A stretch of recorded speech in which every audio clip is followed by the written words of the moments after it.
This is an ad for Roundup for Lawns. It kills weeds down to the root without harming your lawn. It works on crabgrass, dandelions, clover. It works on weeds with names you can't even pronounce. It's Roundup for Lawns. When used as directed, always read and follow pesticide label directions. Empire.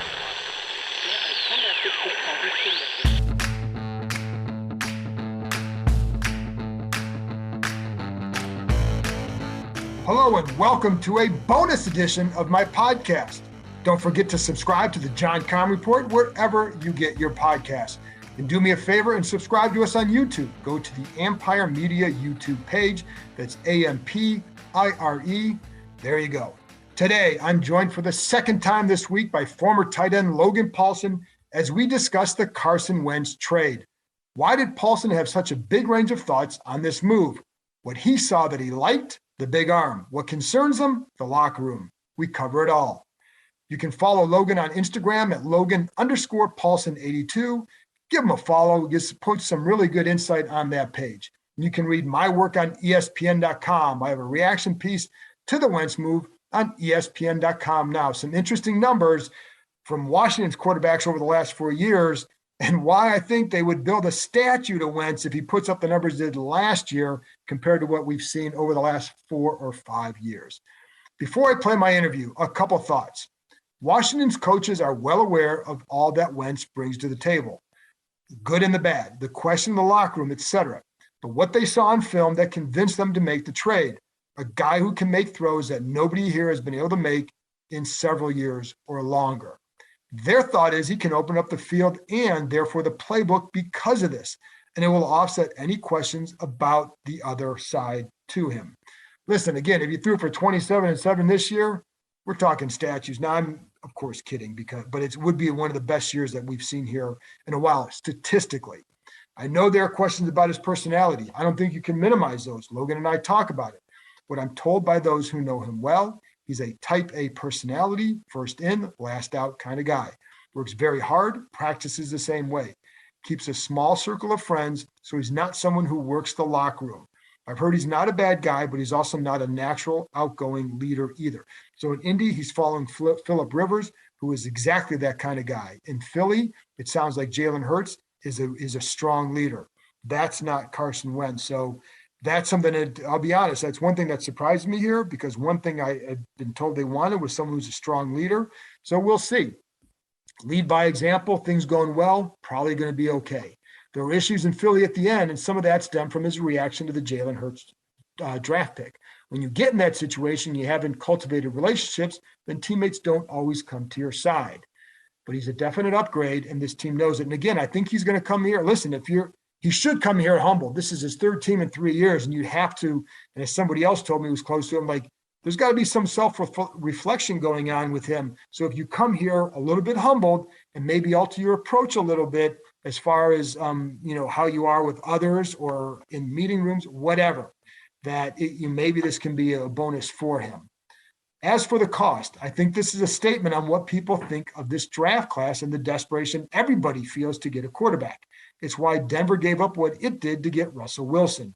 In all honesty, if I think Wilson, if I'm a team and I have Wilson, I think he can play at a high level for another 4 or 5 years, there's no way I trade him.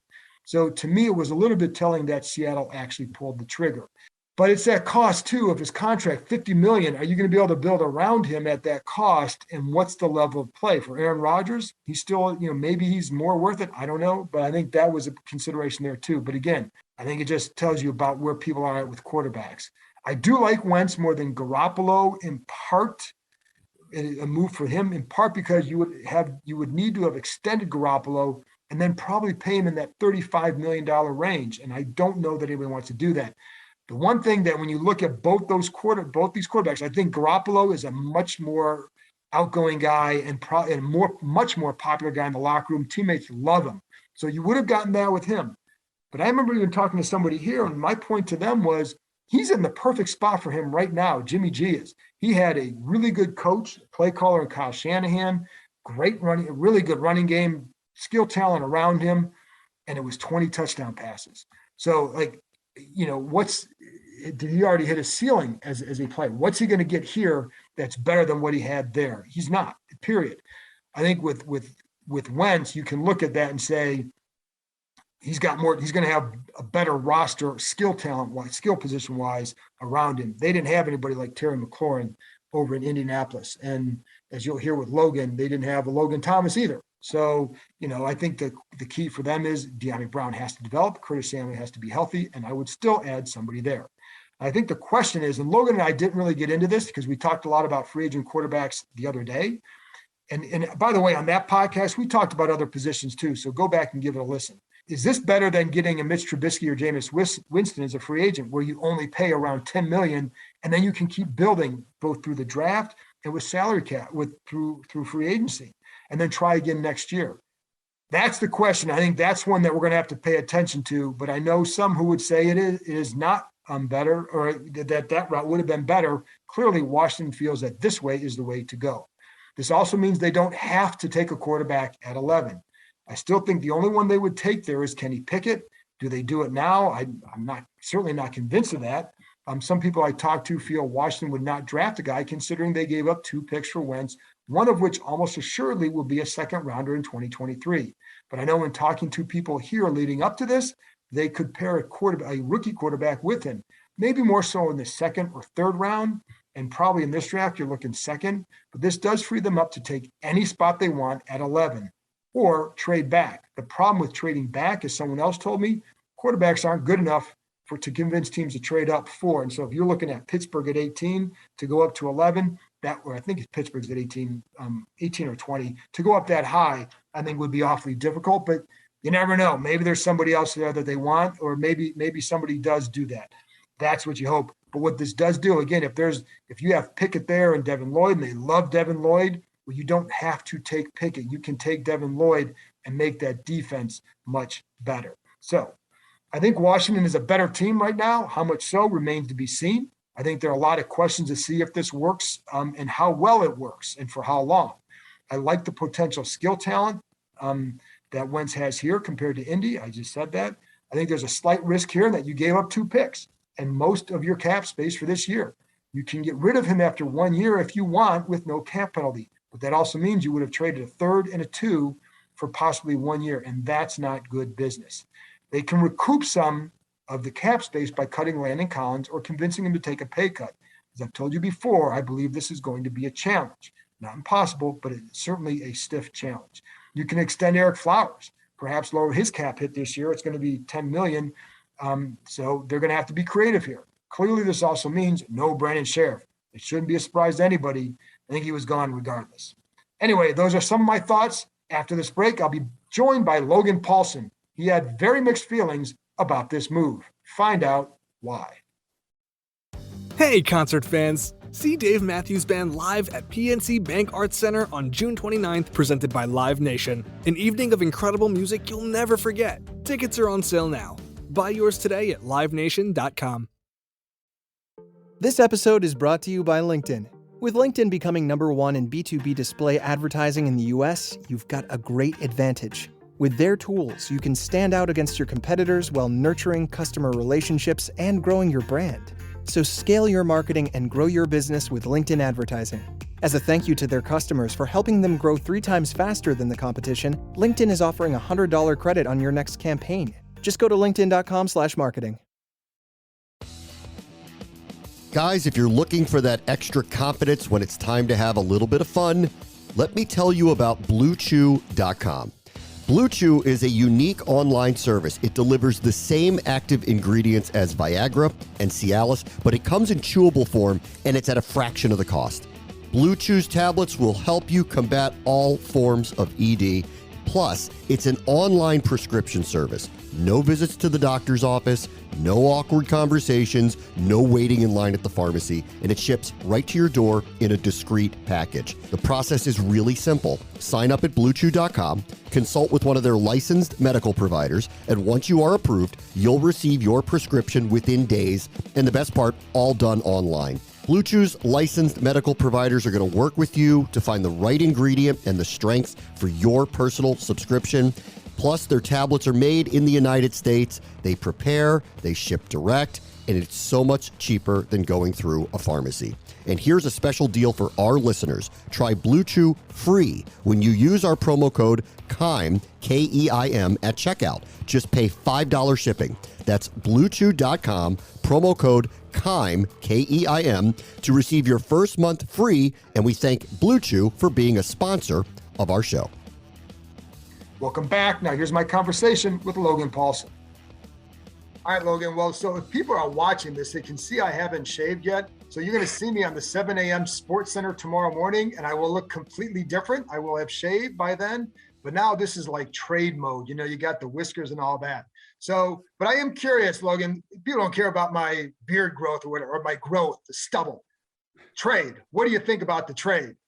I've kind of gone through a couple different moods with it, actually. Like initially I was kind of upset about it. Then I kind of talked myself into it. Then I talked with some people that I knew in Philly who were there with Carson. And then now I'm kind of coming back down a little bit. And I think, excuse me.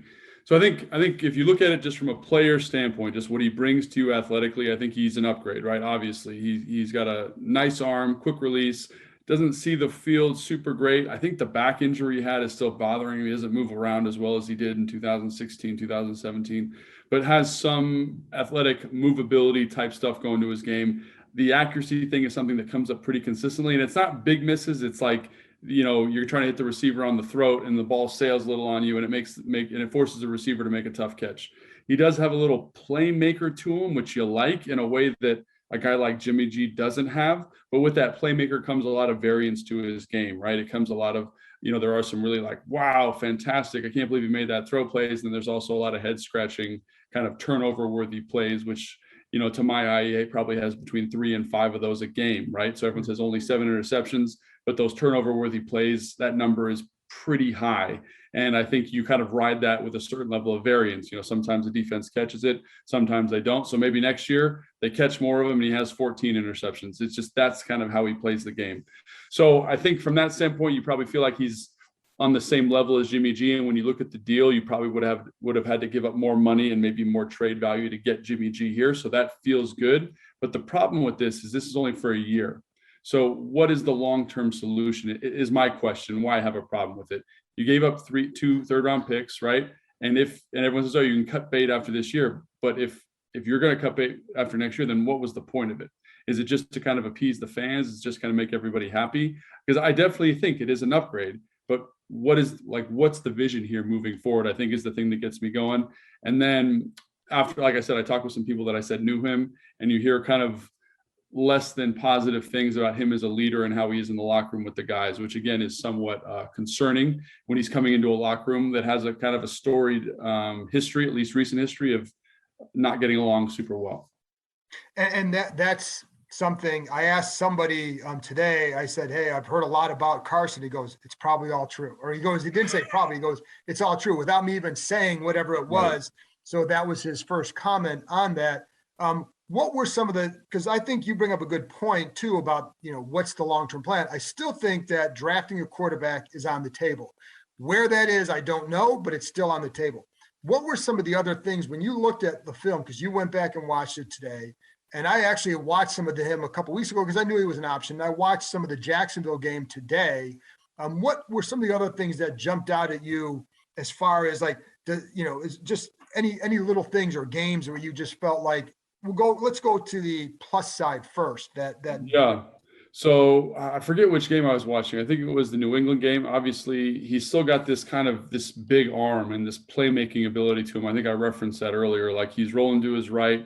There's no pressure. T.Y. Hilton's run a skinny post or skinny corner, keeping it high. And he just, with a flick of a wrist, is able to launch it out there. And then in that same sequence, goes down there, gets a little bit of pressure, rolls to his left, flick of a wrist, back corner of the end zone, easy ball for the receiver. And it just those plays are why he was one of the best quarterbacks in the NFL in 2016, just because he's got this knack for making those plays happen. I think that high upside, forcing the defense to defend every blade of grass, is something that Taylor Heineke just can't do. Alex Smith just can't do. And now you bring a guy in who opens up that level of the defense and forces them to cover that deeper third of the field. And quite frankly, Scott Turner, at least to my eye, wants to push the football down the field a little bit more. And here is a guy who has the physical skill set to get that done. And up until this point, there hasn't been a guy here that's been able to do what Carson Wentz is able to do from a physical standpoint. Now, we talked a little bit about the positives. Some of the negatives is he's a guy you got to kind of insulate a little bit. And what I mean by that, you got to be able to run the football. You got to be able to do some quick game. You got to be able to kind of make easy throws for him because he doesn't always make the best decision. Like when he's processing, his eyes are all over the place. I think, I don't know, I've talked to you about Jameis Winston and how consistent he is with his eyes, holding the safety, working the read, manipulating the linebacker, and it's just so deliberate. And Carson Wentz is a little bit more frenetic with his eyes, kind of darting here and there to and fro, and that makes me it raises questions about how he's seeing the defense. Do you think some of that stems from a guy who's trying to transition from being a guy who can get out of the pocket, make a lot of plays, versus now needing to stay in the pocket and have to read it differently, or maybe read it, process it in a way he hasn't before? That's a really good question. And the answer is, I don't know. I think he had elements of that to his game before, but then he could take his time and buy time, and he just had longer to hold the football because of his athletic traits. Obviously now that's not who he is anymore. And so maybe that is an issue. Maybe that is an issue working from the pocket. I will say another thing that jumps out on tape is they asked him to do a lot of stuff at the line of scrimmage, getting them into right plays, getting them into more advantageous calls. And when you talk to people like at the combine about the way third down offense is going, first and second down offense is going, that's a big element of it. It's just having a quarterback back there who can say, oh, we're getting this rotation, let's check to run away. Oh, we get this front, let's check to this run. Oh, it's third down, it looks like it's man, let's check to this play. And having that ability at the line of scrimmage and the confidence to get that done, I think is extremely advantageous. So not only does he have these physical skill set, but this mental element, which appears to be on tape. And I think that's just going to elevate and make things easier for him, hopefully. But yeah, in terms of his eye movement and things like that, maybe he never cultivated that skill set. I don't remember him having that issue back in the day. But again, he was playing in a more Russell Wilson style then, right? Kind of working to get to off schedule where throws are more open and easier kind of reads from that late in the down type of throwing element. Well, we saw too, when he would play this team, he had I think there was a season opener the one year where I think it was the third down on the first drive. They stopped him on first, second down, third down around the 48 or whatever, have him for a sack, dead to rights, spins out of it and throws a touchdown pass. Like that's the kind of stuff that when you talk about Russell Wilson type stuff, that's what he's doing. The other thing I know, the one thing that I know that they were looking for, guys who have some of that quick twitch in their throw. And I felt like I saw that with him, and by that, I mean, it's not just a howitzer for an arm, but it's a see it go when you're making your reads. And also, do you have to get your feet around to make that throw, to make a strong throw? Seemed like I saw that with him. What do you think? I 1000% agree with that. You mentioned that play back in 2016 where he broke the tackle, and that guy's kind of gone. He's a shadow of himself. But I will say the elements you just talked about, and it's funny, when I was watching him, I thought about our conversation. The ball comes out of his hand quick. It's effortless to throw the ball downfield. He can accelerate his feet in his drop to get the ball out quicker, which is something you like to see from guys in the pocket. So there, again, in some ways, I like his film. I like his arm talent better than a guy like Jimmy G, for example. And if you compare them and you compare the rosters that are around them, obviously Jimmy G had maybe one of the most dynamic skill position groups in the NFL, right? So his play is going to be slightly elevated. Obviously, Kyle Shanahan, one of the best offensive minds in all of football, is calling the play for him. Then you compare that to what Carson Wentz was dealing with when he was in Indianapolis, and you have Michael Pittman and blank, right? Taylor in the backfield. And in terms of throwing, there's times where he's working to throw the football down the field and it's just blanketed across the board. Yeah. I think he could work through his progressions maybe a little bit quicker, but could you imagine if he had guys who could win a little bit more quickly or more dynamic, like a Terry McLaurin, a healthy Curtis Samuels, a deep threat like De'Ami Brown, if he kind of can grow into what he needs. And those are big ifs, in my opinion, those latter two. Also, Logan Thomas, if he's healthy, is better than Jack Doyle at this point in his career. So all those things are really important variables. But again, you're kind of squinting and turning your head and looking at it in a very specific way, because three of those four guys I just talked about 2 of them were hurt all last year, and one of them was a rookie who hasn't quite turned the corner yet. So you're asking for you're making big assumptions about the state of this roster to support Carson Wentz. I agree with that wholeheartedly, and that's why I'd still look for a guy in the draft, another weapon. 2 more things. One, do you feel that they are a better team now with Carson? I mean, I think it's hard to say otherwise. I think when you look at what he does and what he brings, like, yes, he is. The team is better. And you look at their schedule last year and the games that they lost, you probably win 3 more games with him at quarterback. And that's a big deal. That's a significant deal. And you look at what he can do from an arm talent standpoint, and there are times where there's throws last year that Taylor Heinicke just physically can't make. Right. And those are now on the table, right? And I think he does have a better process of the offensive line. He's got more experience. He can get you in the right plays. Like, all that stuff is just going to heighten the group. The other stuff, the leadership stuff, the inconsistency, because, there's a lot of variance in, like we mentioned, turnover-worthy plays. There's a lot of variance in his game. There's times where you're like, oh my gosh, like, that's spectacular. I can't believe he just made that throw. And then you're kind of going the other way and saying, that is terrible. Why is he throwing that football there? There's an element. So in 2016, he was really kind of playing a lot of hero ball, but he was physically capable of doing it. And now when you watch him, I don't think he's capable the same way. So he's got to kind of shift gears and say, the play's dead. The ball has to be out of my hand, even if I'm throwing it away, just to live to play another day. And I think if he can learn that, it's a big if now. Like, he's had a couple of years of kind of managing this transition in his career, and he hasn't done it. But if he can get that done, and even without that, he's definitely an upgrade. He's a good football player. He's in that Jimmy Garoppolo kind of sphere. The question is, can you help him grow and foster that growth? Because I will say, in Indianapolis, they built that whole offense to kind of limit his tough decision making. And I'd like to think that Scott Turner can do something similar here, but we'll have to see. We'll see. And then the last thing is, when you talk about the locker room stuff, how important is that at that position? I mean, I think it's hard to overstate. I think it depends on the guy too. Like when Robert was a rookie in 2012, no one had any questions about his leadership abilities, right? Even though he was, people had their kind of gripes about him being a little bit of a different personality. Like, no one said a word because we were winning football games and he made the team better. The issue comes where you're not performing to what your billing was. And what I mean by that is, you're brought in to make this team better.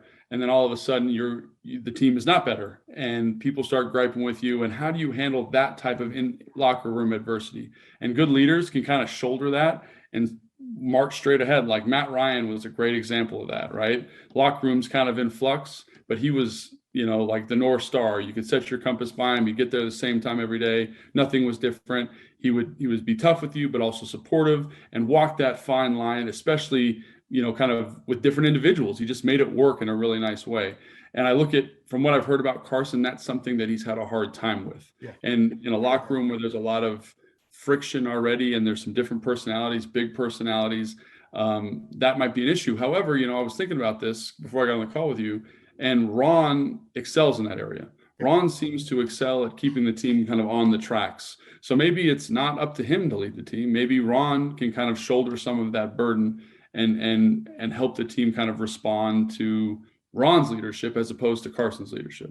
And I think the big key there is you go out and you have early success, and then everybody's going to love you. So then you go from there. So yeah. Logan, thanks a lot. It's time for me to go shave. I got to go get ready and tape a hit for Sports Center at 7 a.m. So my couple week growth is coming off, and it's embarrassing to call this a couple week growth. So thanks. But I do appreciate you coming on, man, for a second time this week. Thank you. Yeah. Appreciate you having me.